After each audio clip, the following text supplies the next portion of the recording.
Habari ndugu mkulima, karibu katika channel yetu. Leo nataka nikueleze njia rahisi sana ambayo unaweza ukaitumia mahali popote kupata kipimio cha sumu au booster.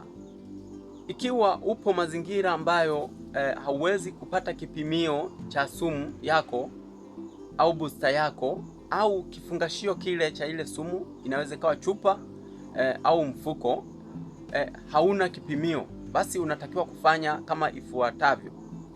Kwanza kabisa utatakiwa kuandaa kifaa ambacho unatamani kiwe ndicho kipimio chako. Pili, utahitaji kuwa na sumu. Kwa mfano tuchukulie sisi tunatumia kijiko kama kipimio chetu cha sumu. Tuseme tuna sumu inayoitwa Mancometax 68WG, ambapo hii ni wettable granule. Tuseme sumu yetu ni ya kilo 1 ambazo ni gramu 1000. Basi baada ya hapo kitu ambacho utakifanya cha pili sasa, utatakiwa kupima kimfuko chote au kifungashio chote cha sumu. Inaweza kuwa chupa au mfuko. Basi utapima sumu yote. Kwa mfano sumu yetu ina kilo 1 ambapo ni gramu 1000, na sumu yetu tuchukulie inatuambia kwenye bomba ya lita 16 tunatakiwa tuweke gramu 50. Basi hatua utakayoifanya, utapima ile sumu kwa kutumia kijiko. Kwa mfano tuseme kijiko chetu sumu yetu imetupa vijiko 40. Maana yake ni kwamba ukichukua 1000 sasa ukaigawanya na hivi vijiko, idadi ya vijiko ambavyo ni 40, utapata 25.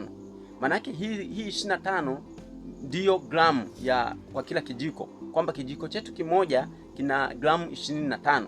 Kwa hiyo kwa kuwa sumu yetu inatuambia kwenye kila bomba ya lita 16 tunatakiwa tuweke gramu 50, basi kumbe natakiwa kupima vijiko viwili, na ndipo nitavichanganya sasa kwenye bomba yangu.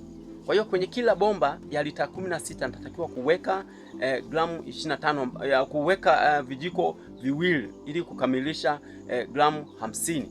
Na hapo nitachanganya sasa na kuendelea na programu ya upigaji wa sumu. Ni rahisi sana. Kama una swali, basi unaweza ukaniuliza kupitia namba 0659994167, na unaweza pia kukuunga kwenye group letu la WhatsApp ambalo ni kwa ajili ya kushauriana mambo mbalimbali yanayohusiana na kilimo cha mazao mbalimbali. Karibu sana.